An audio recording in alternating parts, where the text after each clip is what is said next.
So by now we've all seen the news that Carlos Sainz has been confirmed at Williams, but how you might feel about this depends entirely on where you're standing. Some of you might think it's a fantastic move, some of you might think it's a career killer, and some of you might just not care at all. But whichever way you look at this, I think we're all thankful that a decision has finally been made.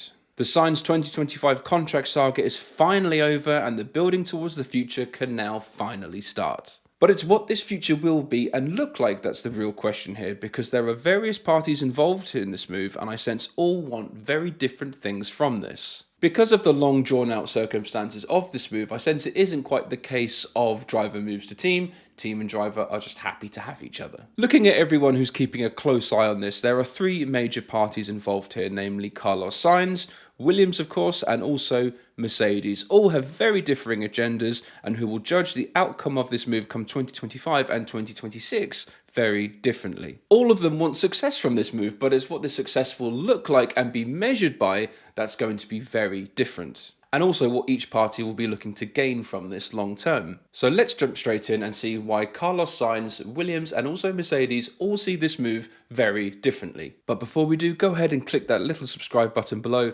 join the channel and stay up to date with everything that's going on. Okay, so first things first, Carlos Sainz. What will he be wanting to get from this move? Well, considering he had the rug pulled out from underneath him at Ferrari, some might say that due to overpricing himself and being replaced by Hamilton for 2025, Sainz has been wanting to secure a drive which will allow him to continue as he is in F1 currently, business as usual. And that means race wins, podiums, poles, general success, and also the salary which is representative of that. Now, we all expected Sainz to be snapped up pretty much immediately, but as the delay started and times passed, a lot of doors which appeared to be open started to close. And soon enough, Sainz was left with the sort of options that wouldn't guarantee him success or wins or podiums or poles. Names like Williams and Alpine and Sauber and Audi began to crop up. And the general feeling was, well, this is going to be more difficult than expected. But as we now know, Sainz chose Williams, and you can look at this by thinking that Williams is either the best of these three teams I just mentioned,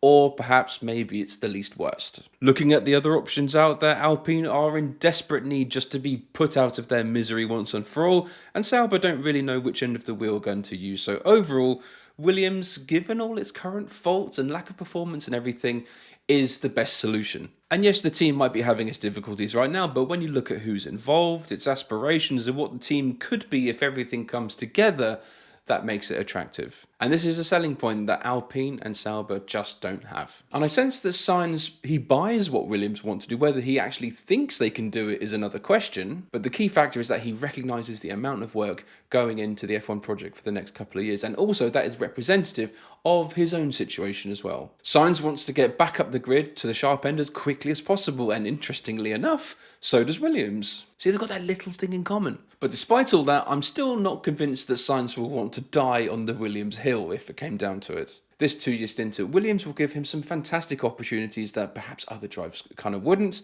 and also it will be a fantastic shop window from his perspective. Which then leads to the big question of, if come 2025, if a big team comes knocking for the following season, 2026, will Sainz leave Williams?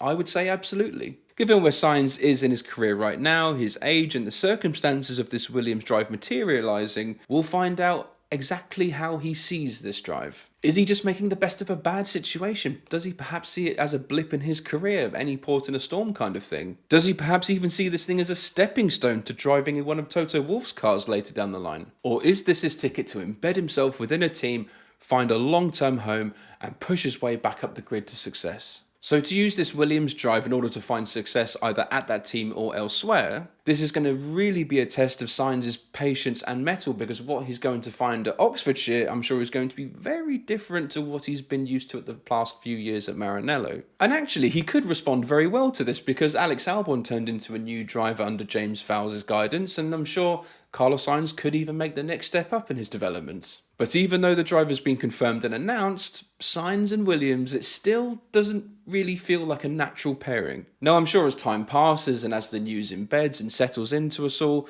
we'll get used to it. But it's how the announcement was made and also the terminology that was used in all of this, because I think it shows that Sainz wants success. He's been made a load of promises by James Vowles and he wants these to be delivered upon.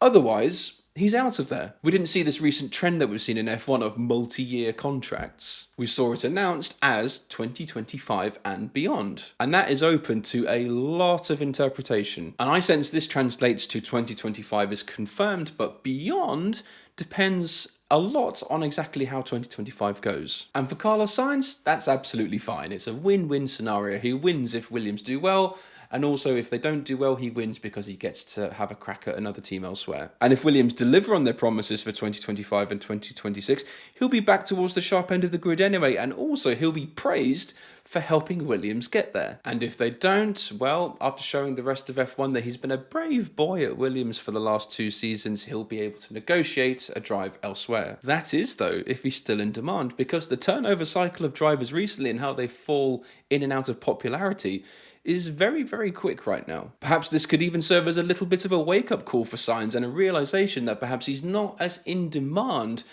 as he thought he was. But ultimately, given the options that were presented to him after the last few weeks, this gives him the best chance to see wins moving forward, whether that's at Williams or perhaps as a stepping stone to somewhere else that will give him wins later down the line. Ultimately, from Sainz's perspective, let's hope he can bring something to the table at Williams. Now, secondly, you can't ignore the perspective of Williams after this announcement. Given where the team are right now and where they've been in the past 5, 6, 7 years, confirming a driver like Sainz is an absolute coup. It is a seriously bold move. To pull this off is a credit to the team and also their intentions moving forward. And let's not forget either, Williams is not a team that is absolutely loaded. They wouldn't have been able to offer Sainz a massive contract in the same way that Audi would. They would have had to sell him on various other things aside from the financial side. Because whatever way Sainz sees this move, Williams have their own agenda and a plan which they are following to realise this. Interestingly, this is James Vowles' first proper F1 signing at Williams. And credit to him, he saw that Sainz was available, he recognised what he could bring to the team,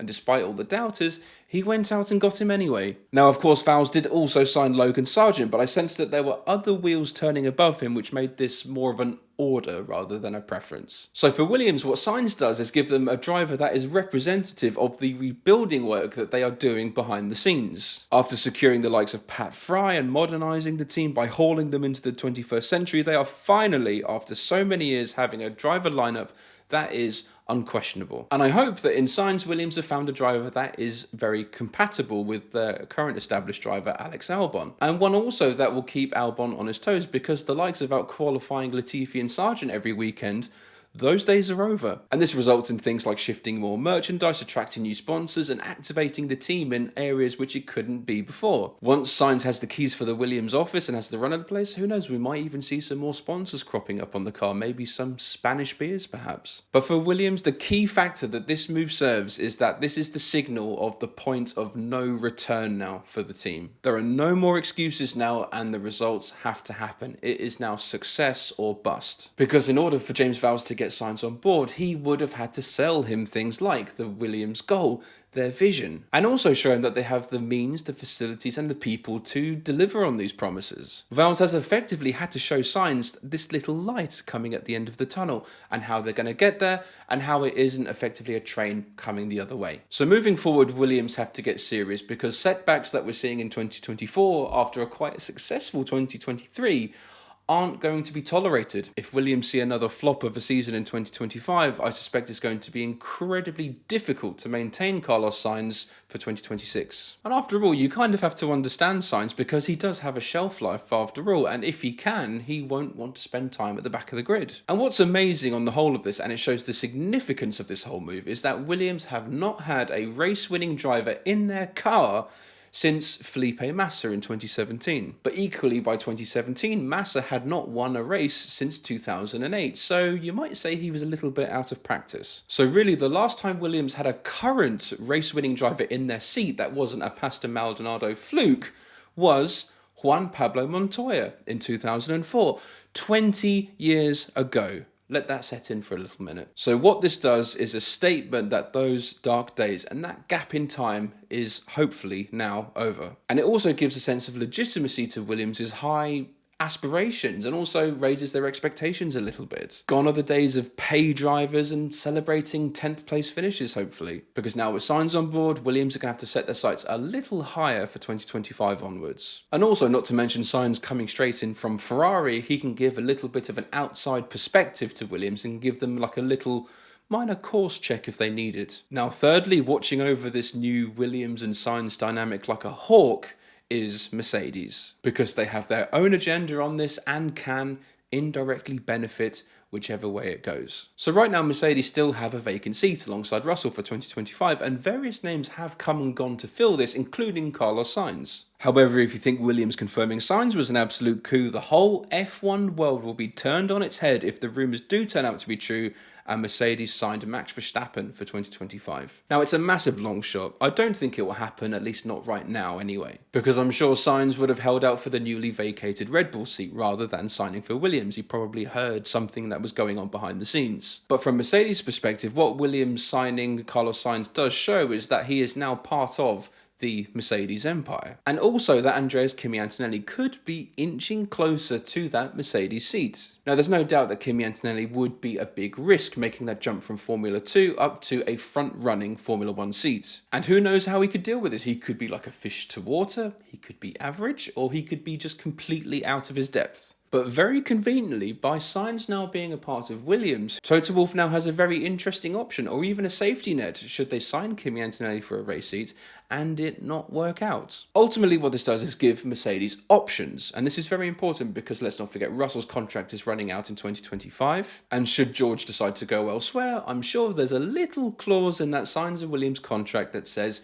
he can very quickly hop over to Mercedes. Because depending on the progress that Sainz is making at Williams, it's likely that they would have made provisions in his contract to be able to yoink him out of the team if the situation arises. And in hindsight, it's actually baffling to think how Sainz to Mercedes just didn't happen. You would think it would just be a straight swap following the Hamilton to Ferrari announcements. But for some reason, it didn't materialise. Both parties probably wanted it to, but neither were prepared to bridge the gap over what could have been things like salary, contract duration, bonuses, etc. So for Mercedes, what this move does is keep Sainz in the picture. He is now part of the family, or empire, or whichever way you look at it. And having a driver of Sainz's calibre to serve as a potential backup or a safety net is going to have Toto Wolff smiling. Now, Mercedes clearly have a plan for the future, whether that's in the shape of Russell, Kimi Antonelli, or even Max Verstappen. But what's interesting is that if the Williams drive doesn't work out as planned, Sainz could end up partnering any one of those three drivers. Ultimately, the Sainz move to Williams is so interesting because of how it divides and splits people's opinions on it. For Williams, it's an absolute stroke of genius. For Sainz, it's probably the least worst option he had on the table. And for Mercedes, it's extremely convenient. A win-win-win for everybody. But what do you guys think? Is Carlos Sainz going to absolutely smash it at Williams? Is he going to be disappointed by what he finds? Let me know in the comments below. Also, how do you think he's going to get on with Alex Albon? So thanks everyone. Please be sure to like, share and subscribe. And as always, I'm Paul and I'll see you later. Cheers.